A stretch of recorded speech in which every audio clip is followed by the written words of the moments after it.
Assalamualaikum warahmatullahi wabarakatuh. Bismillahirrahmanirrahim. Alhamdulillahirabbil alamin. Alhamdulillahilladzi mala quluba awliyaihi bimahabbatih wa ikhtasarahum bisyuhudi 'azamatih. Allahumma shalli ala sayyidina Muhammad wa ala ali sayyidina Muhammad. Qala Rasulullah sallallahu alaihi wasallam, "Innama bu'ithtu liutammima makarimal akhlaq." Amma ba'du. Pertama-tama, marilah kita bersama-sama memanjatkan puji syukur kehadirat Allah Subhanahu wa taala yang telah senantiasa memberikan rahmat, hidayah, inayah serta ridhonya sehingga kita bisa beribadah secara istiqomah sampai dengan pertengahan bulan Ramadan yang mulia ini.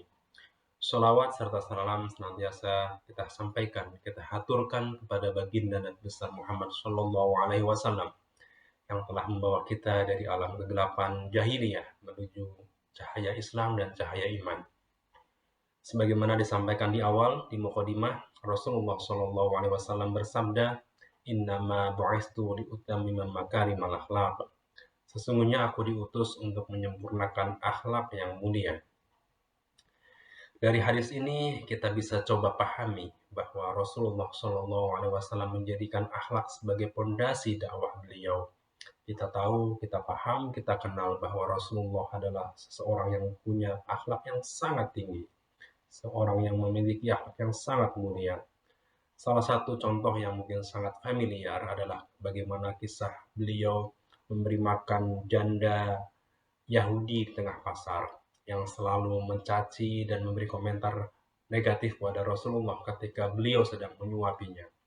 Kemudian setelah beliau wafat, digantikan oleh Abu Bakar As-Siddiq, dan akhirnya sang janda tahu bahwa yang memberi makan setiap hari dia adalah Nabi Muhammad Rasulullah SAW.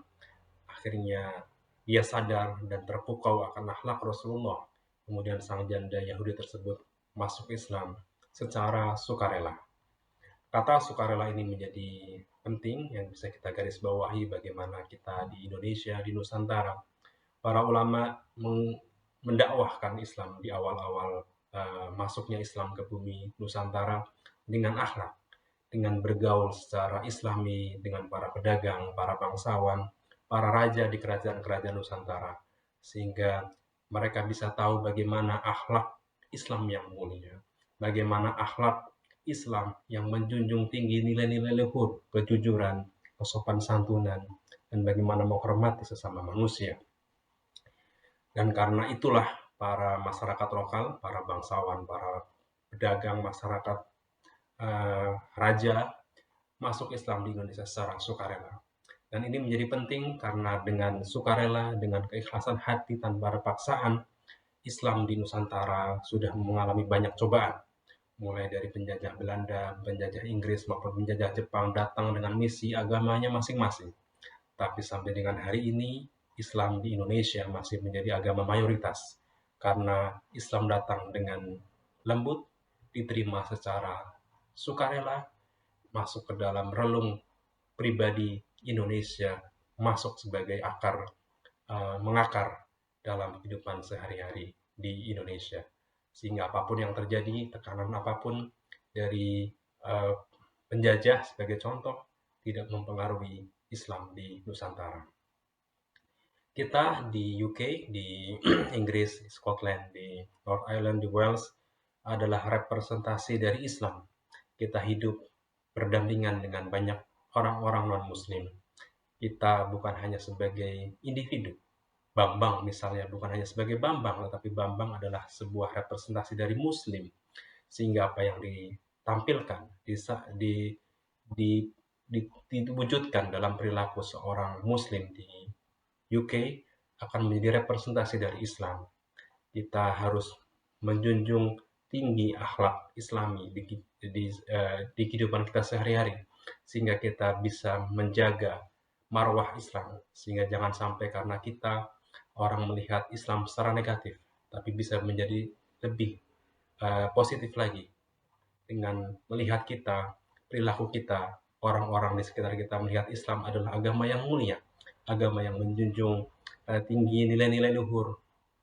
Mungkin kita bisa ambil contoh kita sebagai muslim tidak minum alkohol, tidak berhubungan dengan pria atau wanita di luar pernikahan. Itu merupakan salah satu contoh bagaimana agama Islam menjunjung tinggi nilai-nilai luhur, nilai-nilai mulia dari kemanusiaan.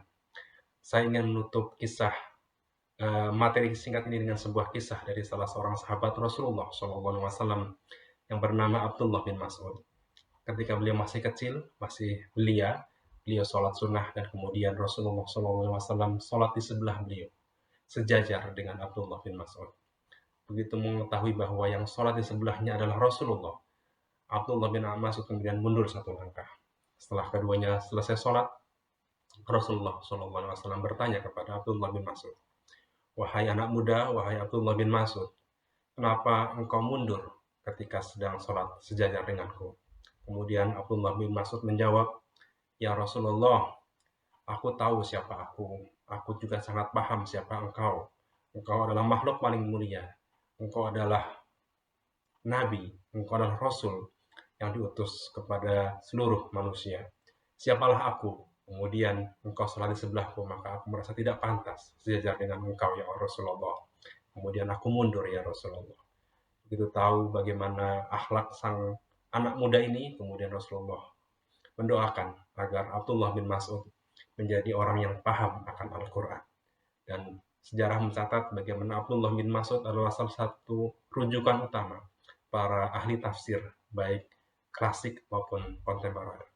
Ini bisa menjadi contoh bagaimana akhlak bisa memberikan berkah kepada pelakunya yang menampilkan akhlak yang mulia. Demikian yang bisa kami sampaikan. Apabila ada yang salah, kami mohon dimaafkan. Ihdinas siratal mustaqim. Wassalamualaikum warahmatullahi wabarakatuh.